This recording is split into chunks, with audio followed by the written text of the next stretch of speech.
Have you ever wondered why some breakups destroy you for years, while others you recover from in weeks? There are 7 types of breakups that cause the most psychological damage. Make sure you stay to the end so you can try to avoid the most painful breakup of all. The first type of painful breakup is what I call the slow fade. And it's particularly cruel because it denies the other person closure and clarity. This is when someone gradually reduces contact, becomes less available, and slowly withdraws from the relationship without ever having an actual conversation about ending things. Here's why this is so damaging. The person being faded on is left in a constant state of confusion and false hope. They're analysing every text message, every interaction, wondering if they did something wrong or if their partner is just going through a tough time. The uncertainty creates anxiety that can last for months. Imagine if your boyfriend of 2 years started taking longer to respond to texts, cancelled plans more frequently, and became emotionally distant. Instead of having an honest conversation, he just disappeared. You'd spend months wondering if he was coming back, if you should reach out, or if you had somehow misread the entire relationship. The psychological damage here comes from the ambiguity. Your brain can't process the loss properly because it never received confirmation that the relationship actually ended. You're stuck in limbo, and that uncertainty is torture for the human mind. What makes this even worse is that the person doing the fading often thinks they're being kind by letting things die naturally, instead of having a difficult conversation, but they're actually choosing the most cowardly and harmful approach possible.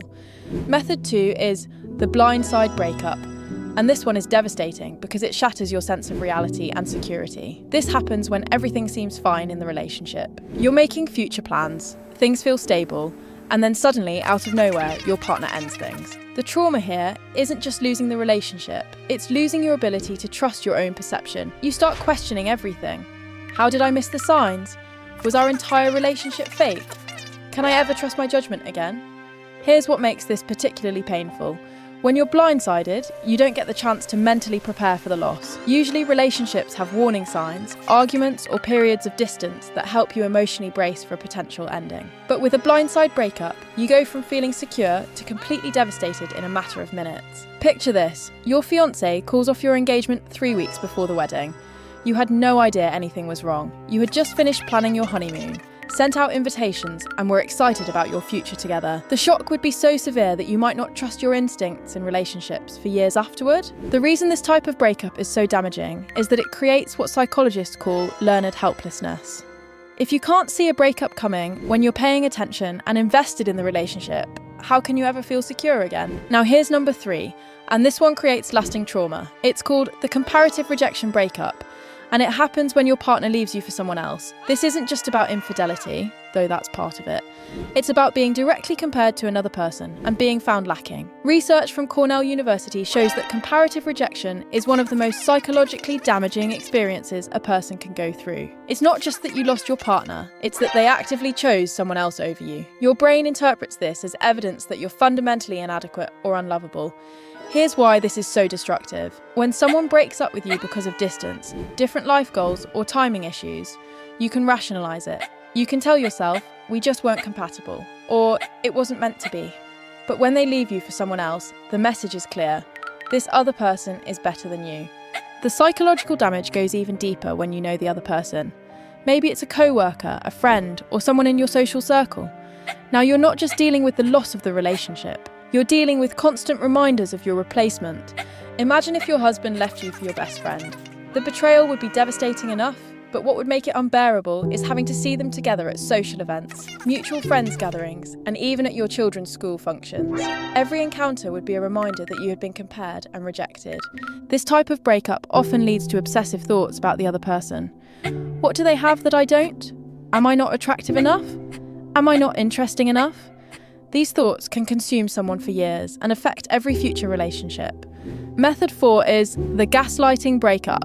And this one is particularly insidious because it makes you question your own sanity and memories. This happens when your partner rewrites the history of your relationship to justify ending it, making you feel like you're crazy for remembering things differently. They might say things like, "We were never really that serious when you were talking about moving in together," or "You always knew I wasn't ready for commitment," when they were the one pushing for exclusivity. They minimise the good times, exaggerate the problems, and make you feel like you imagined the entire relationship. Here's why this is so damaging.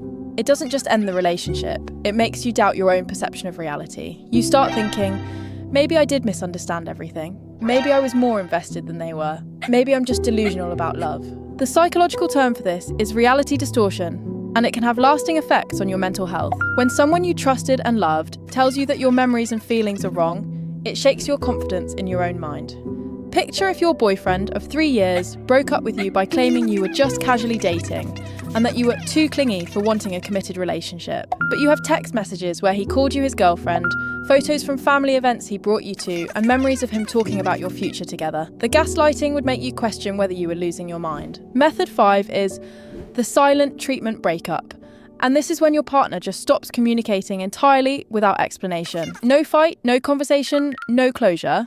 Just complete silence. This is different from ghosting because it often happens after years of being together, sometimes even after living together or being engaged. The cruelty here is in the complete lack of respect for your shared history. After months or years of intimacy, communication, and building a life together, they treat you like you never existed. They don't owe you an explanation, they don't care about your confusion or pain, and they certainly don't care about giving you closure. This type of breakup is particularly damaging because it leaves you with no information to process. Your brain needs to understand why in order to heal from loss. When someone just disappears, you're left creating your own explanations, and those explanations are usually much worse than the truth would have been. The psychological impact is severe because it makes you feel completely worthless. The message is clear: you don't even deserve an explanation. You don't matter enough for me to spend 5 minutes telling you why this is over. Method 6 is the public humiliation breakup. And this is when someone ends the relationship in a way that embarrasses you in front of others. This could be breaking up with you at a party, announcing it on social media before telling you, or doing it in front of your friends, family, or co-workers. The damage here goes beyond just losing the relationship. It's about losing your dignity and having your private pain become public entertainment. Everyone gets to witness your most vulnerable moment. And that humiliation can be harder to recover from than the actual breakup. Social media has made this type of breakup even more cruel. Now someone can announce your breakup to hundreds of people instantly, often with details that make you look bad or paint them as the victim. Your private relationship becomes public gossip, and you have no control over the narrative. The psychological impact includes shame, embarrassment, and social anxiety. You start avoiding places where people might know about your breakup. You worry about what others are thinking, and you feel like everyone is judging you based on your failed relationship. The final and most painful breakup method is the hope and crush cycle. And this might be the most psychologically damaging of all. This is when someone breaks up with you, but then continues to give you hope that you might get back together. They reach out occasionally, they're sometimes affectionate. They talk about maybe in the future, but they never actually commit to trying again. This creates what psychologists call intermittent reinforcement, which is the most addictive pattern of behaviour known to psychology. It's the same principle that makes gambling so addictive. You never know when the next reward is coming, so you keep hoping and waiting. The cruelty here is that they're preventing you from healing while also preventing themselves from fully moving on. You can't grieve the relationship properly because it feels like it's not really over. You can't date other people because you're holding on to hope. You're stuck in emotional purgatory. Now imagine if your ex-boyfriend did this for 2 years. He would disappear for months, then show up with flowers and apologies. He'd talk about how much he missed you, how he was working on himself, how maybe you could try again soon. But every time you got your hopes up, he would pull away again. If this video helped you understand your own experiences, make sure to hit subscribe. And remember, no matter how painful your breakup was, you have the strength to heal and love again. The pain you're feeling now doesn't define your future. It's just part of your journey to finding something better.